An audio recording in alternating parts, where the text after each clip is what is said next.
Hello，大家好，欢迎回到我的频道，我们又见面了。那如果你是第一次来到我的频道的话，那我是 Big Joe，那我现在是 Google 的一个产品经理。那这个频道呢是关于产品经理、个人成长、职业发展相关的话题。有兴趣请订阅，喜欢的话请给我们点赞哦。那很多做产品经理的朋友，尤其是在国内做产品经理的朋友，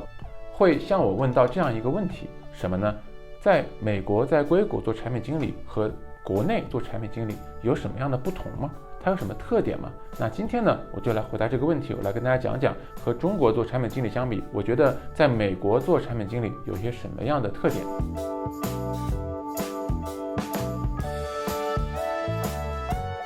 中国的产品经理，美国的产品经理，他们都是产品经理。那么他们做的事情一样的地方，我就不说了。比如说大家都有什么样产品定义啊，都要跨团队沟通啊等等。那哪几点是我觉得美国的硅谷的产品经理的一些很特别的地方呢？我来跟大家讲一讲。第一点，说是美国的产品经理啊，我的感觉是一个相对来说比较资深的一个职位，它比较少有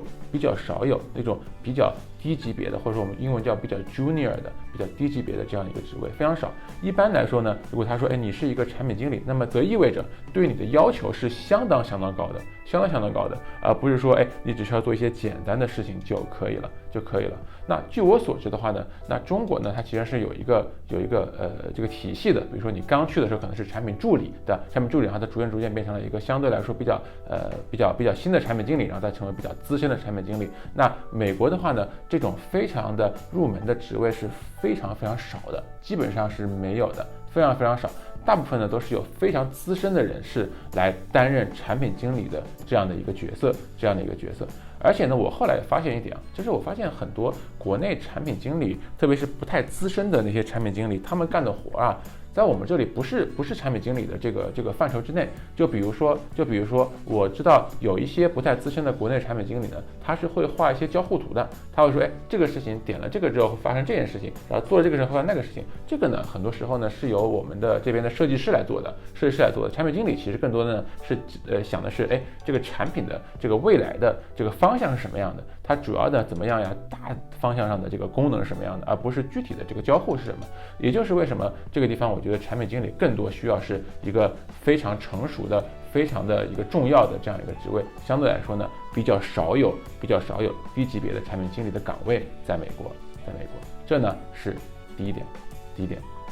第二点呢，就是我觉得美国的产品经理啊和工程师的这个沟通的这样的一个方式啊是很有意思的。其实这个呢，我今天想趁此机会跟大家讲讲看，我觉得跟在美国的工程师相处是一个什么样的体验，或者说美国的工程师是一群什么样的人。这个呢，很大程度上呢就决定了这个产品经理是什么样的一个风格。那美国的工程师第一个什么呢？他们能力非常强，而且很重要的，他们非常积极主动。这一点很有意思，因为什么呢？你有时候会想说，我做产品经理对吧？我跟你把各种各样的东西给你写好了，我可能得想的事无巨细。这样的话呢，我所有的需求都一点都不能留白，然后呢，交给你去做，然后你就照着做就可以了，对吧？你不需要太主动。但是美国的工程师是非常主动的，他们非常愿意去怎么样想新的主意，非常愿意去怎么参与到这个产品定义的过程中。而且呢，就是很多时候啊，你要把大方向想清楚，你把你能够想到的地方想得足够好。有一些小的地方呢，你如果没有想到，他会来问你，或者他自己说，我建议这个样子，你觉得怎么样？就他会有自己去思考这样一个能力，而不是说什么事情怎么样完全依赖你把一点点的东西写得非常的清楚。所以呢，我觉得这一点上呢，我觉得是非常大的一个优点，非常有主动性。那作为产品经理来说呢，在很多细节上你就不用抠到那么细去，你要想的更多是大方向、大产品功能。那很多细节方面的极小的问题呢，工程师他们有足够强的判断力，有足够强的领导力，足够强的这种自主意识来做这些事情。这是第一点。第二个呢，就是什么呢？美国这边的工程师呢，他们往往呢自己的意见呢也是非常强的，所以呢，从沟通角度来说，你要说服他，这不是一件容易的事情。不是说老子是产品经理，我要你做啥就做啥，不是这样的，完全不是这么回事。就是你得不断的想办法去怎么能够去说服他，说，我觉得呢，我们要做这样的一件事情。那他会不断的去挑战你说，我觉得你这讲的不对，等等，你有没有什么样的这个理由说明这一点？所以你要去想，我要做数据分析，我要做用户这样需求的这样的一个调研，等等等等，然后呢，通过各种逻辑的方式去说服他。那这一定程度上对产品经理提出来一个比较大的挑战。第二条就是说，你不能说，我提需求，你们就必须要听我的，不是这样的。那有很多时候呢，我们的精力是要去花在怎么能够去工程师沟通的这样的一个里面，能够让他们能够非常舒服的，能够非常的怎么样同意你的这样的一个观点来去执行这样的一个产品的方针。那从这个角度来说呢，对沟通能力、对说服人的能力有很大的一个挑战。第三个是什么呢？就是这边的总体而言，这个不是工程师，就整个公司或整个美国的企业情况呢，是工作和生活它是比较分开的，就比如说你白天的时候怎么样呀？你可以跟人说你要工作这个事情那个事情，但是一旦下了班，不管是晚上还是周末还是休假，在美国这个地方，你是绝对不能干涉别人的这个人的生活的。就比如你不能这么说，小王呀，拍，对吧？拍一下小王的肩膀。明天上午这个项目要上线了，今天晚上你加个班把它做出来吧。在美国你绝对不能这样做，你要这样做，别人会用异样的眼光看着你的。对，美国没有这回事的。所以呢，由于他的这个工作呢、生活呢是分开的，那么产品经理呢，对于别人的这样的，你对别人的这种要求，你对别人的这个需求，只能是在他的工作时间内，你不能要求别人加班，那更没有996这样一说。所以呢，这个呢也是这边产品经理呢非常需要注意的地方。那这是整体而言啊，第二点就是跟工程团队、跟其他团队的这样的一个沟通合作的方式，